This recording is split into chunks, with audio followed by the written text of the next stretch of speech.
Dubai often likes to tout that they've quote-unquote escaped oil. According to their official website, over 95% of their GDP is non-oil based, and less than 1% of their GDP comes directly from oil. This makes it seem like Dubai is one of the most advanced and green cities in the world.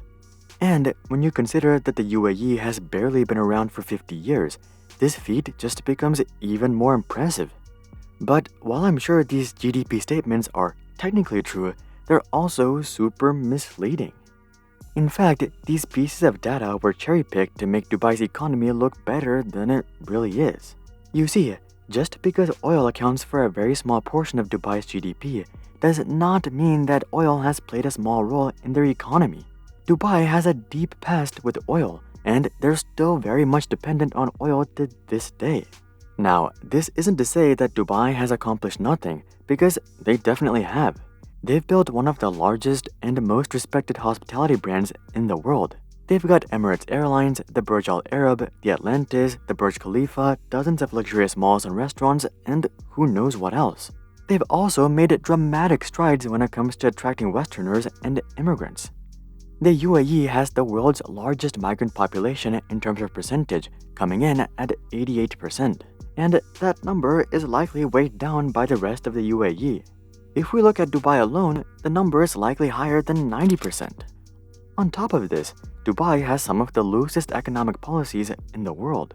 They levy zero income tax on everyday people, and the ruler of Dubai has gone as far as saying that his country would never adopt an income tax as a way to tackle the deficit. Given their economic stance, it's no wonder why so many high-income earners and wealthy individuals have decided to move to Dubai. But with all of that being said, Dubai is nowhere near as oil-independent as they would like you to think. So here's the truth behind Dubai's oil-free fairy tale.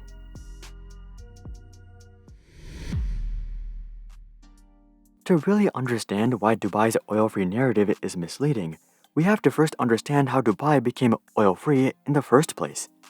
Taking a look back, the roots of modern Dubai date back to the year 1822. At the time, Dubai was a modest fishing village with a population of only 700 to 800 people.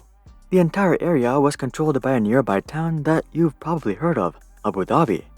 It wasn't until 1833 that a tribe called Al Bufalasa would rebel against Abu Dhabi and secede, leading to the independence of Dubai. This movement was led by two men named Obaid bin Said and Maktoum bin Bati, and these two would naturally become the leaders of the newly formed city. Obaid's time at the top didn't last too long though, as he would pass away just 3 years after the creation of Dubai. This gave control of Dubai to Maktoum, who would establish the Maktoum dynasty, who are the rulers of Dubai to this day. All was not good though. Dubai was constantly fighting for survival both economically and politically. Dubai was barely making ends meet with their pearl diving and fishing, and they had no money left to actually advance the city. To make things worse, Abu Dhabi wasn't exactly a fan of Dubai's secession, and they were looking to reclaim the land if possible.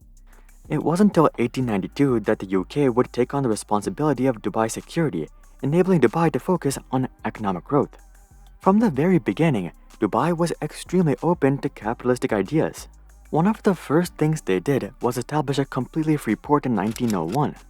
The port boasted no taxation on imports or exports, and it also offered merchants protection. This led to a massive influx of merchants to the area, who brought along with them loads of cargo. One of Dubai's biggest merchants was a company called the Bombay and Persia Steam Navigation Company. By 1906, this company alone was trading 70,000 tons of cargo through Dubai. This activity quickly transitioned Dubai into being a well-known port within the area. But given Dubai's policy of no taxation, this wasn't all that helpful economically. And things would take a turn for the worse in 1908, when a gigantic storm would wipe out a dozen pearling boats and 100 men. Given that the majority of these men were breadwinners for their families, their death simply pushed Dubai further into the depths of poverty. By this point, Dubai had been independent for nearly 100 years, but things were worse than ever. At least things couldn't get any worse than this, right? Well, they could, and they would. The 1920s would bring with it a new innovation called cultured pearls, which eliminated much of the demand for pearl diving. The 1920s also brought with it the Great Depression, which absolutely and utterly destroyed Dubai. People started emigrating in droves, and the people who stayed had no other choice. Really, the only thing that got Dubai through this period was the innate urge for survival. While the state of Dubai was dire to say the least, there was a small glimmer of hope. Word was spreading about neighboring kingdoms striking record amounts of oil and solving all of their financial problems.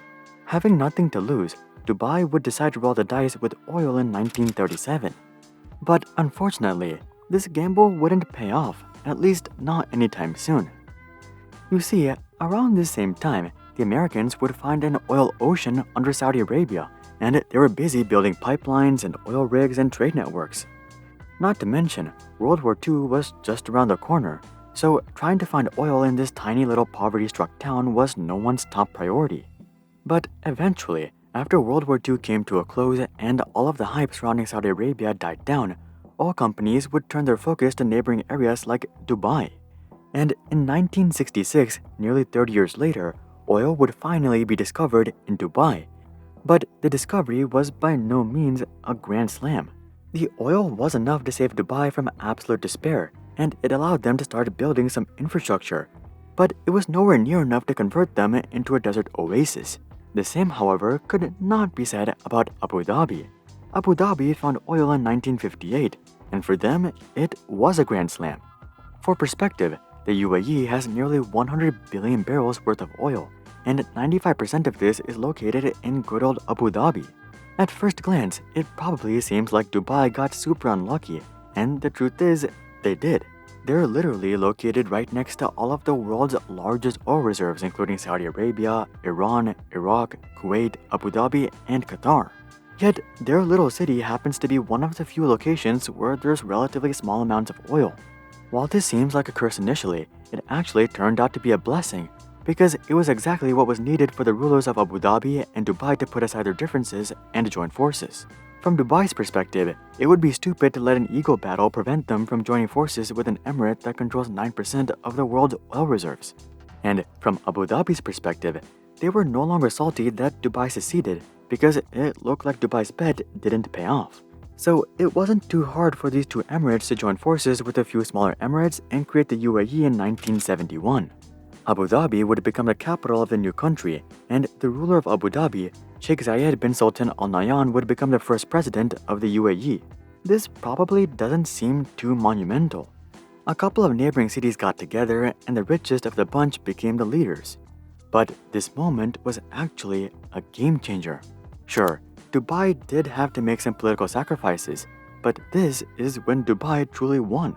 It wasn't when they seceded from Abu Dhabi, or when they opened a tax-free shipping port, or when they struck oil themselves. No, it was right here, because this marked the beginning of Abu Dhabi extending significant financial support to Dubai that's still continuing to this day. Ever since the creation of the UAE, Abu Dhabi has acted as the godfather of Dubai, funding dozens of projects, handing out several loans, and bailing them out on numerous occasions.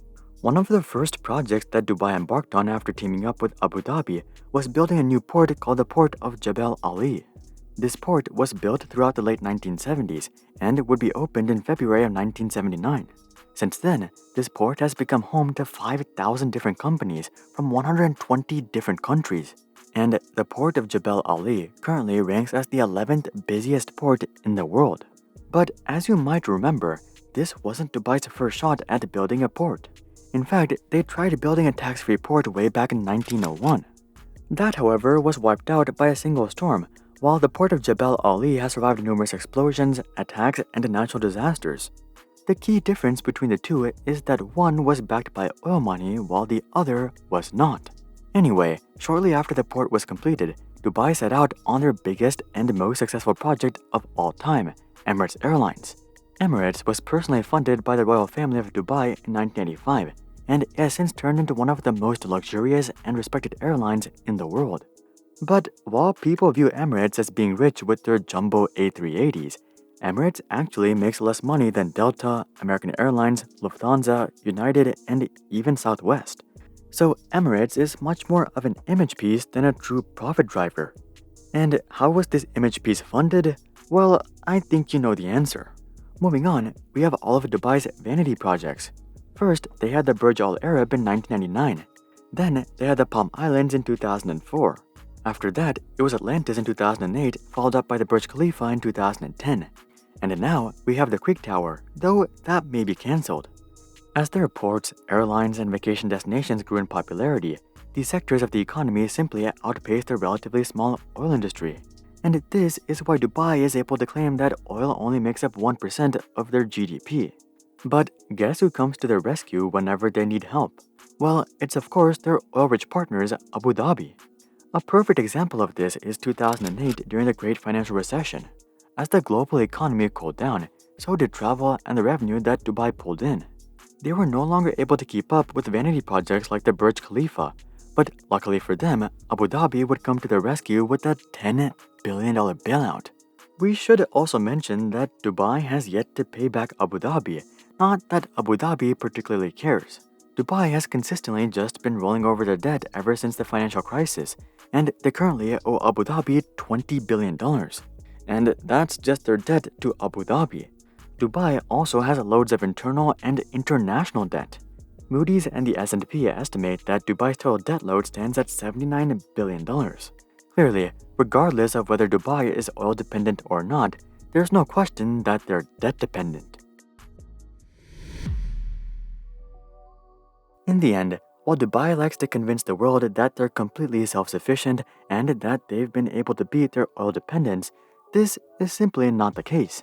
Even though oil does not account for a large portion of their GDP, it's literally the only reason the country was able to develop in the first place, and it's the only reason that they remain solvent today. If it wasn't for Abu Dhabi's oil bailout, Dubai would have likely went bankrupt back in 2009, and it's not clear if the Burj Khalifa would have even been opened.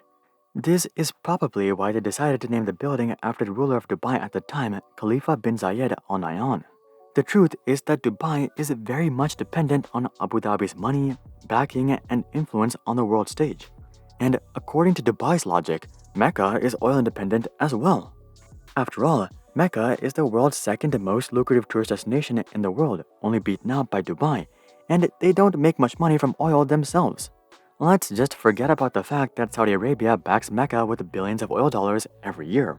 All that matters is GDP, right? Obviously, that reasoning does not hold up for Mecca, and it's no different with Dubai. Do you think that Dubai is oil independent? Comment that down below. Also, drop a like if this video changed your perspective on Dubai. And of course, consider checking out our Discord community to suggest future video ideas and consider subscribing to see more questions logically answered. But until then, I'm Hari, and I'll see you guys on the next one.